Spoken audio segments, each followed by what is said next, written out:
প্রশ্ন হচ্ছে সাহাবায়ে কেরাম নবীকে দেখে দাঁড়িয়েছিলেন, আমরা তো দেখতে পাই না, তো আপনারা কেন দাঁড়ান? ইমাম কাজী আয়াদ রাহমাতুল্লাহ আলাইহি, ইমামুল মুহাদ্দিস হাফিজুল হাদিস, নিজের কিতাব আশ-শিফা বিতারিফে হুকুকুল মুস্তাফার মধ্যে লিখতেছেন, যেমন ভাবে সাহাবায়ে কেরাম দেখে নবী পাককে সম্মান করেছেন, তেমন ভাবে না দেখে কিয়ামত পর্যন্ত সম্মান করা উম্মতের জন্য জায়েজ রয়েছে। কাবা আমরা দেখিনি, কাবার দিকে মুখ করে থুথু ফেলি না। কাবা আমরা দেখিনি, কাবার দিকে পিঠ করে পেশাব করি না, মুখ করে পেশাব করি না, পাখানা করি না, কাবার দিকে পা করে ঘুমাই না। আরে কাবার সম্মান যদি না দেখে করা যেতে পারে, কাবারও কাবা মুহাম্মদ রাসূলুল্লাহর সম্মান কেন করা যাবে না? এইজন্য সাহাবা যেইভাবে দেখে সম্মান করেছে, না দেখে তেমনই সম্মান করা যায়, যেটা মুহাদ্দিস ফয়সালা করেছেন। আমরা মুহাদ্দিসদেরকে মানি, বিমল দাস আর তিরঙ্গা দাসের বেটাকে মানি না। বাংলাদেশের একটা মৌলবি বেরিয়েছে, কি নাম, ওর নামটা নিলে মনে হয় খারাপ লাগছে নিতে। হ্যাঁ, এ মৌলবি সাহেব বলছে কি, একে জিজ্ঞাসা করা হলো নবী নূরের তৈরি না মাটির তৈরি, বলছে মাটির তৈরি, মুখে গন্ধ ছিল। কত বড় শয়তান! বলছে কিয়ামতে নবী ফাল করে তাকিয়ে থাকবে, আমার নেকির পাল্লা আর হচ্ছে গুনার পাল্লা। পৃথিবীর কোন কিতাবে নাই, জাল হাদিস বানিয়ে বলে দিল। নবীর মুখে গন্ধ ছিল, জাল হাদিস। নবী বলছেন আয়েশা তুমি যে আমার স্ত্রী, কিয়ামতে এটাই চিনতে পারবে না, এটাও জাল হাদিস। আল্লাহর নবীর অপমান করছে, অভি জাল হাদিস বলেন। আমি একটাই হাদিস আপনাকে শুনিয়ে দিচ্ছি, পৃথিবীর মুসলমান, তিরমিজি শরীফ এবং মুসনাদ আহমদে, আমার আপনার নবী একদিন হুজরা থেকে বের হলেন, হাতে দুটি তাখত নিয়ে, খাতা নিয়ে। সাহাবী আমার হাতে কি? সাহাবী বলছেন রাসূলে পাককে আল্লাহ রাসূল, আল্লাহ রাসূলই ভালো জানেন। নবী পাক বলতেছেন এক্ষুনি জিবরিল আমিনকে আল্লাহ পাঠিয়েছিলেন দুটি খাতা দিয়ে, আমার কাছে দুটি খাতা রয়েছেন। আদম আলাইহিস সালাম থেকে নিয়ে কিয়ামত পর্যন্ত যত লোক জান্নাতে যাবে তাদের নাম, তাদের বাপের নাম, তাদের বংশের পরিচয় লেখা আছে। আর যত লোক জাহান্নামে যাবে তাদের নাম, তাদের বাবার নাম, তাদের বংশের পরিচয় লেখা আছে। এর চাইতে একটা কমানো হবে না, একটা বাড়ানো হবে না। তো হাদিস দ্বারা বোঝা গেল কে জান্নাতে যাবে, কে জাহান্নামে যাবে, তাদের নাম নবীকে আল্লাহ জানিয়েছেন, তাদের বাবার নামও জানিয়েছেন, তাদের বংশের পরিচয় জানিয়েছেন। এর পরেও কেউ যদি বলে যে কে জান্নাতে যাবে নবী জানে না, তো আপনার আব্বা জানে? নবী মুস্তাফা যদি না জানে তো আপনার আব্বা জানবে নাকি? কে জান্নাতে যাবে তাদের নামও নবী জানেন, কে জাহান্নামে যাবে তাদের নামও জানেন, তাদের বাবারও নাম জানেন, তাদের বংশের পরিচয় জানেন। এটা সহিহ হাদিস দ্বারা প্রমাণিত। সুবহানাল্লাহ।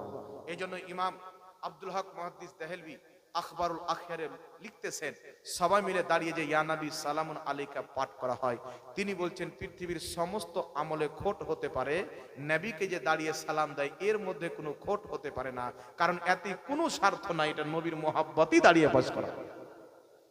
ইমাম হালবি রাহমাতুল্লাহ আলাইহি সিরাতে হালবিয়া, বহুত বড় মুহাদ্দিস, লাখ লাখ হাদিসের হাফিজ, নিজের কিতাব সিরাতে হালবিয়া 3 খণ্ডে বিভক্ত। প্রথম খণ্ডের আপনার বাইরুত লেবাননের ছাপ 123 পৃষ্ঠার মধ্যে বলতেছেন যে নবী পাকের সম্মানে যে মুসলমান কিয়াম করে ইয়া নবী সালামুন আলাইকা, লিখতেছেন এই কিয়াম করা হচ্ছে মুস্তাহাব পর্যায়ের সওয়াবের কাজ। জোরে বলতে হবে সুবহানাল্লাহ। এইজন্য পৃথিবীর মুসলমান হাজারো মুহাদ্দিস করেছে, যুগ যুগ থেকে চলতে আছেন। এখন এই মৌলবীরা দানা পায় না, তো বলছে ভুলভাল বলে কিছু লোককে আমাদের দিকে টানি, তাহলে আমাদের দলটা বড় হবে। এটা দলের ব্যাপার নাই, নবী মুস্তাফার মহব্বতের ব্যাপার। যারা নবী পাক আলাইহিস সালামের তাওহীন করে, বেয়াদবি করে, আহলে হাদিসদের কিতাব তাকওয়াতুল ঈমানে লেখা আছে নবী মরে মাটির সাথে মিশে গেছেন। আহলে হাদিসদের কিতাব তাকওয়াতুল ঈমানে লেখা আছে নবী আল্লাহর শানের সামনে চামার চাইতেও নোংরা। আহলে হাদিসদের কিতাবে লেখা আছে নবীর সম্মান বড় ভাইয়ের মতো করতে হবে। ইহুদি খ্রিস্টান আবু জেহেলও যেগুলো কথা বলতে পারেনি, আহলে হাদিসরা নিজের কিতাবে লিখে দিয়েছে। আর সবাই হেদায়েত পেয়েছে, কিন্তু গুস্তাখে রাসূলের নসিবে হেদায়েত নাই। এই জন্য পৃথিবীর মুসলমান আহলে সুন্নাত ওয়াল জামাতের প্রতি কায়েম থাকেন। আর শুক্রবারে দুরূদ ও সালাম পড়লে আরো বেশি ফজিলত। এই জন্য শুক্রবারে সালাত ও সালাম কিয়াম নবীর সম্মানে তারাই দাঁড়াবে যারা সাহাবীর আদর্শ মেনে চলবে। নবী পাক নিজেই ফাতেমার সম্মানে দাঁড়িয়েছেন, আবু বকরের সম্মানে দাঁড়িয়েছেন। এই জন্য নবী পাকের সম্মানে দাঁড়ানো সাহাবীদের সুন্নাত।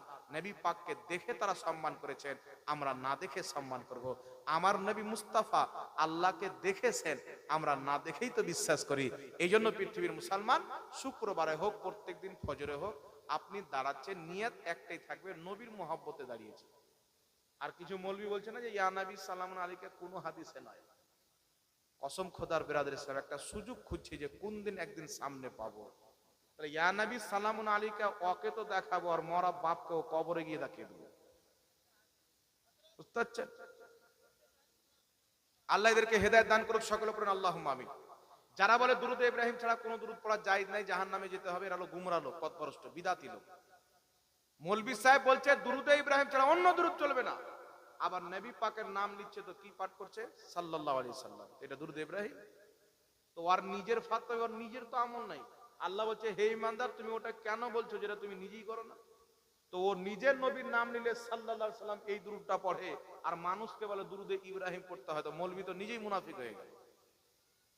ডক্টর জাকির নায়েক যখন লেকচার দেয় ইংরেজিতে, তখন দুরূদটা কিন্তু ইংরেজি ভাষাতেই পড়ে, দেখবেন অনেক জায়গাতে। তাহলে ইংরেজি ভাষায় কোরআন হাদিসে কোথায় দুরূদ আছে? জি, ও যে এটা মৌলভী লিখেছে, এটা নবীর দেওয়া দুরূদ। আরে বোকা, মৌলভী দুরূদ বানিয়েছে তো ওর বাবার শানে না নবী পাকের শানে? ওটা দেখো। ওর বাপের শানে থাকলে আমরা কেন পড়বো, আর নবীর শানে যদি থাকে তো আমরা কেন পড়বো? ও তো নবীর জন্যই লিখেছে। এই জন্য এগুলো জেহালত, মূর্খতা। যদি কেউ বলে যে দুরূদে ইব্রাহিম ছাড়া কোনো দুরূদ পড়া চলবে না, তাহলে বুখারী মুসলিমকেও বাদ দিতে হবে। শত শত দুরূদ বুখারীতে আছে যেটা আপনার দুরূদে ইব্রাহিম। কথা বুঝতে পেরেছেন বাবা? ইমাম মুসলিম সহিহ মুসলিমের প্রথম খুতবাতে যেই দুরূদ সালামটা লিখেছেন, পৃথিবীর কোনো কিতাবে নাই, উনি নিজের পক্ষ থেকে বানিয়ে লিখেছেন। তাহলে মুসলিম শরীফ পড়া ওদের জন্য জায়েজ হবে? কথা বলতে হবে বাবা, জায়েজ হবে না। জলঙ্গির বিমল দাসের বেটা একটা কিতাব লিখেছে তারাবির নামাজের ব্যাপারে, ওর প্রথমে যে আপনার দুরূদটা লিখেছে খুতবার পর, পৃথিবীর কোনো কিতাবে না, বেটা বানিয়ে লিখেছে। তো ও দুরূদ বানালে যায়, আর যেটা যুগ যুগ থেকে চলে আসছে ওটা হয়ে গেল বিদআত, শরীয়তটা ওর বাবার। এগুলো জাহিল লোক। নবী মুস্তাফার শানে দুরূদ হাদিস দ্বারা প্রমাণিত থাকলেও জায়েজ, কোন মুহাদ্দিসের বানানো থাকলেও জায়েজ। আমি একটা বলছি, মক্কার সর্দার তোমাকে সালাম, মদিনার তাজদার তোমাকে সালাম, উম্মতের গামখার তোমাকে সালাম, শাফাআতের কান্ডার তোমাকে সালাম, আর তারপরে নবীদের সর্দার তোমাকে সালাম। এটা জায়েজ না না জায়েজ? কেমন করে জায়েজ হলো? তো কোনো হাদিসে নাই। মক্কার সর্দার তোমাকে সালাম, মদিনার তাজদার তোমাকে সালাম, উম্মতের গামখার তোমাকে সালাম, শাফাআতের কান্ডার তোমাকে সালাম, পৃথিবীর কোনো হাদিসে নাই। তাহলে জায়েজ কি করে হলো? আপনি বলবেন হুজুর নবীর উপরই তো সালাম হলো। এত আপনি নিজের নামে বানাননি, তো নবীর ব্যাপারই বললেন, নবীর প্রশংসা করলেন। তো ইয়া নবী সালামুন আলাইকা, এই যে ইয়া নবী, এটা করির বাপকে বলা হয় না রাসূলের পাককে বলা হয়? আল্লাহর নবীকে বলা হয়। তাহলে এটা কি করে নাজিল হয়ে ভাই? এবং এই জেহালতকে বাদ দেন, রাসূলের পাকের মহব্বতে দাঁড়িয়ে সালাত ও সালাম অন্তর খুলে পাঠ করবেন। কেউ যদি মানা করতে আসে তাকে তালাক দিবেন, নবীর দুরূদ ও সালামকে তালাক দেওয়া হবে না। সাহাবায়ে কেরাম নবীর যে চুল পরিমাণে বেয়াদবি করেছেন, ওমর ফারুক তার গর্দানকে মেরে দিয়েছেন। নামাজ নবীর পিছে পড়ছেন, যুদ্ধ করতে যাচ্ছেন নবীর সাথে, কাবার তাওয়াফ করছেন নবীর সাথে, আর বলতেছেন যে নবী পাক সাল্লাল্লাহু আলাইহি ওয়াসাল্লাম ফয়সালা করে দিলেন। আর তারপর আবার উমরের নিকটে গিয়েছেন, তারপরে বলছেন উমর, নবী পাকের কাছে গিয়েছিলাম, উনি ফয়সালা করে দিয়েছেন, আপনার কাছে দ্বিতীয়বার এসেছি। উমর ফারুক তালওয়ার নিয়ে গর্দান মেরে দিলেন, যে নবীর ফয়সালা হওয়ার পর আমার কাছে আসা মানে নবীর ফয়সালাকে অপমান করা, তোমার বেঁচে থাকার অধিকার নাই, গর্দান মেরে। নবীর পিছনে নামাজ পড়তেন, রাসূলুল্লাহর সঙ্গে হজ করত, ওই লোকটার গর্দান কাটছেন উমর ফারুক। আল্লাহ ফেরেশতা পাঠাচ্ছেন জিবরিলকে, এসে বলছেন ইয়া রাসূলুল্লাহ, উমর যাকে কতল করেছে আল্লাহ পাক উমরের ফয়সালাতে রাজি হয়ে গেছে। নবীর চুল পরিমাণে বেয়াদবি করলে মুসলমান থাকবে না। তারা বলছে নবী মরে মাটির সাথে মিশে গেছে, নবীর মুখে গন্ধ ছিল। আল্লাহ মিথ্যা বলতে পারে? আল্লাহর হাত পা আকার আকৃতি আছে, এগুলো ইহুদি খ্রিস্টানদের আকীদা। যতই নামাজ পড়ুক এরা হচ্ছে চিরস্থায়ী জাহান্নামী, জান্নাতে তারাই যাবে যারা খাজা মঈনুদ্দিন চিশতির আদর্শকে মেনে চলবে, বাগদাদের গৌসে আজমের আদর্শ মেনে চলবে, নিজামউদ্দিন আউলিয়ার তরিকাতে থাকবে, কুতুবউদ্দিন বাখতিয়ার কাকির তরিকাতে থাকবে। সারা পৃথিবীতে যেই আল্লাহর ওলিরা নবীর সুন্নাতে আমল করে বেলায়াতের দরজা পেয়েছেন, তাদেরকে ফলো করে চলুন, আপনার দুনিয়াও কামিয়াব হয়ে যাবে, আখিরাতও কামিয়াব হবে। এত বড় বড় আল্লাহর ওলি ছাড়তে বিমল দাস মুচি খ্রিস্টান ইহুদি, এ বেটা আবার কোথায় থেকে আসে? ও সামনে বসাত, ওর সামনে বই খুলে দেবো, এক লাইন পড়ো, কোন পাকে পালাবে লুঙ্গি সামনে ও নিজেই খুঁজে পাবে। আর আমাদের মুসলমান মনে করছে কি একটা খ্রিস্টান যদি দাড়ি ছেড়ে দেয়, একটা টুপি লাগিয়ে দেয়, এত নাম্বার হাদিস এটা লেখা আছে, এত নাম্বার হাদিস কিতা লেখা আছে। তো মুসলমানদের ঈমান এত দুর্বল হয়ে গেছে, ওই খ্রিস্টানকে গিয়ে সমর্থন, না হলো ৫টা লক্ষের ভক্ত হয়ে। এতদিন আপনারা মুসলমান ছিলেন না, আপনার বাপ দাদা 14 গোষ্ঠী বড় বড় মুহাদ্দিস ইমামরা কিয়াম করেছে, তারা সব জাহান্নামে চলে গেল, আর আজকে জান্নাত দিতে এসেছে। যে বলে কিয়াম করা চলবে না, একে তো জুতা লিয়ে পিটা উচিত রাস্তায় 4 মহিনাতে। ও কিয়াম করা হারাম বললো, মানে পূর্বের সমস্ত মুসলমানকে জাহান্নামী বলবে।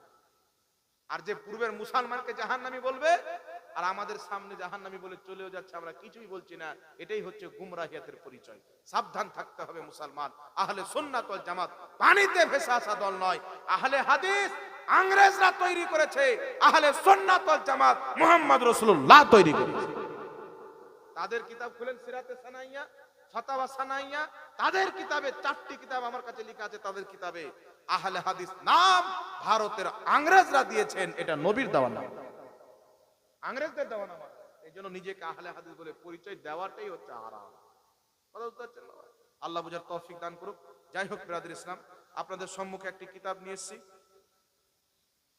আমার একটা ছোট ভাই মাওলানা হাশিম উদ্দিন মিসবাহি আল জামিয়াতুল আশরাফিয়া তে পড়ছেন, মুবারকপুর উত্তরপ্রদেশে। ওর আপনার বাড়ি হচ্ছে বীরভূম। সে এই কিতাবটি লিখেছে, কিতাবটির নাম হচ্ছে বাতিলের খণ্ডনে হানাফি দালাইল। এইরকম এইরকম এইরকম এইরকম সব দলিলাতি পাবেন, আমাদের সব দলিলগুলাতি পাবেন। কে সহি বলেছেন, কত নাম্বার হাদিস, উটের মুত যারা খায় ওদের খণ্ডনেও দলিলাতি পেয়ে যাবেন। বলে না উটের পেশাব খাওয়া যায়। আল্লাহর নবী ইমাম বাইহাকি লিখছেন, যারা উটের পেশাব খেয়েছিল, পান করেছিল, নবী পান করতে বলেছিলেন, বুখারীর হাদিস, এরা ছিল মুনাফিক। নবীর কাছে গিয়ে কলমা পড়ে পরে আবার ইসলাম ছেড়ে দিয়েছিল, মুরতাদ হয়ে গেছে। এরা মুনাফিক ছিল। ইমাম বাইহাকি সুনানুল কুবরা লিল বাইহাকিতে লিখতেছেন, আল্লাহর নবীকে আল্লাহ ওহির মাধ্যমে জানিয়েছিলেন যে এই মুনাফিকদের জন্য শেফা, এ নাপাক জিনিসে রাখা হয়, খাওয়া, তাই তাদেরকে খেতে বলেছেন। কোন মুসলমানের জন্য মুত খাওয়া যায় না। ওদের ছাড়া পৃথিবী কাউরির জন্য জায়েজ নাই। আহলে হাদিসরা খেতে পারে, কারণ ওই মুনাফিকদেরই এরা আলাও না। বুঝতে পারছেন? ওরা মুত খাক, আরো কি খাক। আমরা সাবে বারাতে হালুয়া খেলে বলছে হালুয়া খাওয়া ভালো। সিন্নিখোর সিন্নিখোর। বাংলাদেশে একটা মুফতি সাহেব আছেন, মুফতি আলাউদ্দিন জিহাদি সাহেব। ওর নামের শেষ আছে জিহাদি, তার একটা আলিমের তাওহীন করে বলছে জিলাপি। তো তুই মায়ের কসম খেয়ে বলতো, তোর বাপ কোনদিন জিলাপি খাইনি? জিলাপি খাওয়া হারাম। তোমাদের ওয়াহিদুজ্জামা লিখতেছে, সুয়ারের দুধ পাক, কুকুরের দুধ পাক, গাধীর দুধ পাক। তো তোমাদের নিকটে সুয়ারের দুধ খাওয়া যায়, কুকুরের দুধ পান করা যায়, তাহলে তোমরা হালুয়া কেন খাবে? ওগুলো খাও। ওর চাইতে জিলাপি খাওয়া ভালো না খারাপ? বাবা কথা বলেন। এদের কিতাব, আহলে হাদিসদের কিতাব উরফুল জাদির মধ্যে লেখা আছে, কোন ব্যক্তি যদি কোন মহিলার সঙ্গে জেনা করে আর তার যদি মেয়ে জন্ম নেয়, মেয়েটা যদি বড় হয়, তাহলে যেই ব্যক্তি জেনা করে বেটি জন্ম দিয়েছে, ওর নিজের বেটিকে বিয়ে করার জন্য জায়েজ আছে। বেটিকে বিয়ে করা জায়েজ কিতাবে লিখছেন, চিন্তা করেন। আর আমাদের ফাতাওয়া আলমগীর করতে আঙুল তুলতেছে।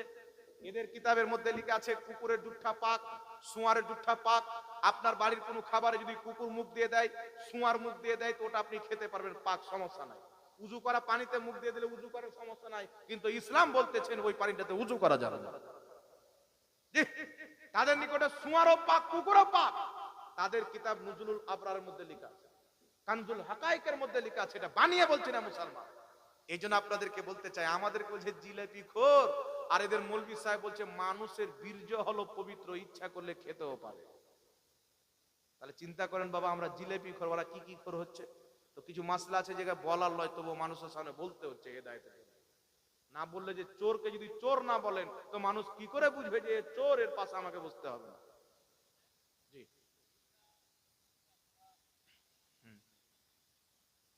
বিড়ি খাওয়া, গুটকা খাওয়া, খৈনি খাওয়া, এগুলো হারাম নয়, তবে এগুলো উলামায়ে কেরাম খেতে মানা করে, এগুলো আপনারা খেয়েন না। মাকরুহ নয়, মুবাহ। বুঝতে পারছেন? যেটাকে কোরআন এবং হাদিসে হারাম বলেনি, সেটাকে হারাম বলা মানে নিজেকে শরীয়তের মালিক মনে করা। আল্লাহ রসুল যেটাকে হারাম বলেছেন সেটাই হচ্ছে হারাম। রসুলের পাক বলতেছেন, যেটাকে আল্লাহ হারাম করেছেন সেটা হারাম, যেটাকে হালাল করেছেন সেটা হালাল। যেটাকে হারামও বলেননি, হারামও বলেনি, মানুষের নজরে যতই খারাপ লাগুক, ওটা তোমাদের জন্য মা। এই জন্য বিড়ি খাওয়া, কেউ যদি গুটকা খায়, পান খায়, এটা হারামের অন্তর্ভুক্ত নয়, তবে স্বাস্থ্যের পক্ষে ক্ষতিকারক। এই জন্য না খাওয়াটাই হচ্ছে ভালো। কথা বুঝতে হচ্ছে? এটা ডক্টরও মানা করে, উলামায়ে কেরামও মানা করে। চা খেলেও মানুষের ক্ষতি করে, দুধ চা। ডক্টর বলছে 10 কাপ খালি পেটে দুধ চা খাওয়া মানে বিষ খাওয়া, তাহলে তো চাটাকে আর হারাম বলা যাবে না। কথা বুঝতে পারলেন কি পারলেন না? তবে বিড়ি সিগারেট এগুলো খাবেন না, মানুষকে এগুলো মানায় না। তবে এগুলো হারাম এবং নাজেজ বলা যাবে না, যেহেতু আল্লাহ রসুল এগুলোকে হারাম বলেনি। কথা বুঝতে হচ্ছে? যাই হোক বিরাদ ইসলাম, এই কিতাবটা আপনাদের সম্মুখে নিয়েছি, বাতিলের খণ্ডনে হানাফি দালাইল। এটা আপনারা যদি ইচ্ছা করেন, আমি চাইবো যে আপনারা নিজের বাড়িতে রাখেন, পড়েন। আপনি পড়ে রাখলে আপনাকে কেউ গোমরা করতে পারবে না। এর হাদিয়া হচ্ছে মাত্র 150 টাকা। যার ইচ্ছা আছে আপনারা কিনতে পারেন। আর একটা বই আসতেছে, বইটা হচ্ছে মহিলাদের নামাজ। যারা বলে মহিলা পুরুষের নামাজে তফাৎ নাই, ওদের সবের খণ্ডন করে সহিহ হাদিস দিয়ে প্রমাণ করা আছে। তো এই কিতাবটা শেষ হবে, ওই কিতাবটা ইনশাআল্লাহ কিনা হবে, এই ছাপানো হবে না। দেখেন রাসূল পাক বলছেন, বুখারীর হাদিস, যে ব্যক্তি নিজের লিডার মেয়েদেরকে বানালো, ওই জাতি ধ্বংস হয়ে যাবে। তো ইমাম মানে হচ্ছে লিডার বানানো। এগুলো কিছু মূর্খ মৌলবি বানাচ্ছে যে মহিলাকে ইমাম বানানো যাবে। মেয়ে সামনে ইমামতি করছে আর আপনি তার পিছে দাঁড়িয়ে আছেন, আপনার নামাজ হবে? কথা বল না। মেয়েদের যে জামাত নাই, মেয়েরা ইমামতি করে জামাত পড়তে পারবে না। তবে কয়েকজন মহিলা একত্রিত হয়ে একই ঘরে যদি নামাজ পড়তে চায়, নামাজ পড়তে পারবে। তবে মহিলারা ইমামতি করতে পারবে না। কথা বুঝতে পারছেন? যাক, এই বইটা আপনারা যারা ইচ্ছুক আছেন রাখেন, 150 টাকা করে আপনারা নিতে পারেন। একরামুল ভাই কোন, একরামুল ভাই না কামরুল ভাই ছিল, ওই বইটা এদিকে আসেন, এদিকে আসেন। হ্যাঁ দেন দেন, আপনার সঙ্গে ফোনে খুব কথা হয়েছে। কলম আছে? দেন কলম, দেন কলম দেন। আচ্ছা একটু লিয়ে ঘুরে নেন, যারা লিবে লিবে, না লিবে গাড়ি চলে যাবে।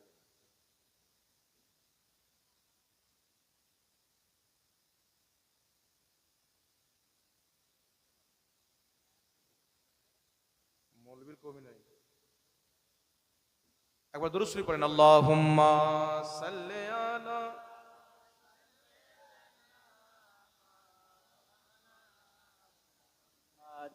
ওয়ালা আলে সাইয়্যিদিনা মাওলানা মুহাম্মদ সাল্লাল্লাহু আলা মুহাম্মাদিন সাল্লাল্লাহু আলা মুহাম্মদ, হরদম জবান।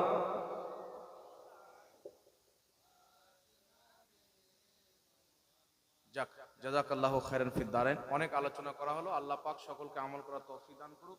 আহলে সুন্নাত ওয়াল জামাত হয়ে বেঁচে থাকার, আহলে সুন্নাত ওয়াল জামাত হয়ে কবরে যাওয়ার তৌফিক দান করুক। কিয়ামতের মাঠে নবী মুস্তাফার শাফাত নসিব করুক। ওয়া আখিরি দাওয়ানা আনিল হামদুলিল্লাহি রাব্বিল আলামিন।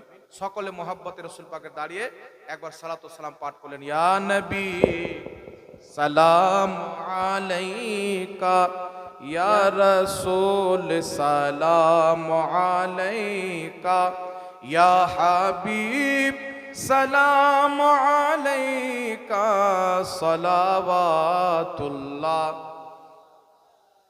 ऐ मेरे मौला के प्यारे, नूर की आंखों के तारे, अब किसे सैयद पुकारे, हम तुम्हारे तुम हमारे, या नबी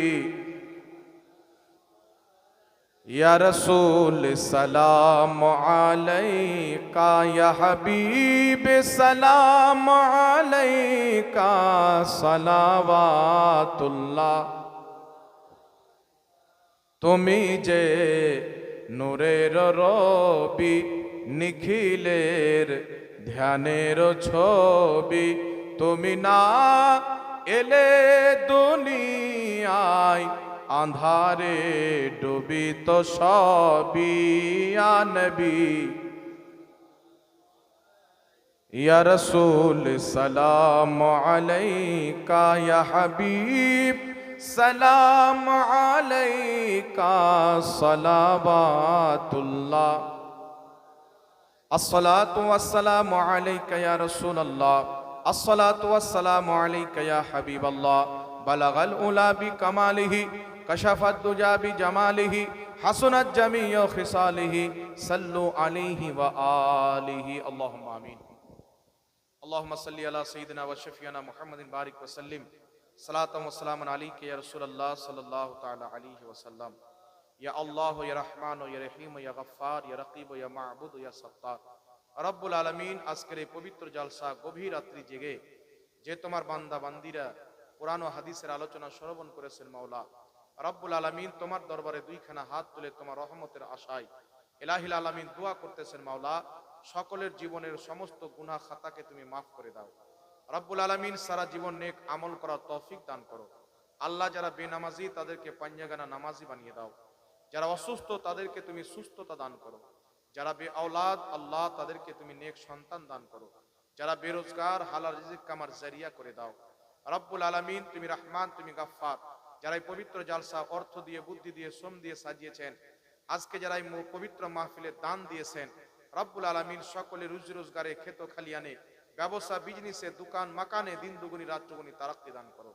রব্বুল আলামিন তুমি রহমান, তুমি গাফফার, সকলের মাগফিরাত করো। সকলকে সারা জীবন গুনাহ থেকে হিফাজত করো, নেক আমল করার তৌফিক দান করো। তোমার নবী সাল্লাল্লাহু আলাইহি সাল্লামের সুন্নাত মোতাবিক জীবন যাপন করার তৌফিক দান করো। ইলাহিল আলামিন বদ আকীদাদের থেকে সুন্নি সহিহুল আকীদা মুসলমানদের ঈমান ও আকীদার হিফাজত করো।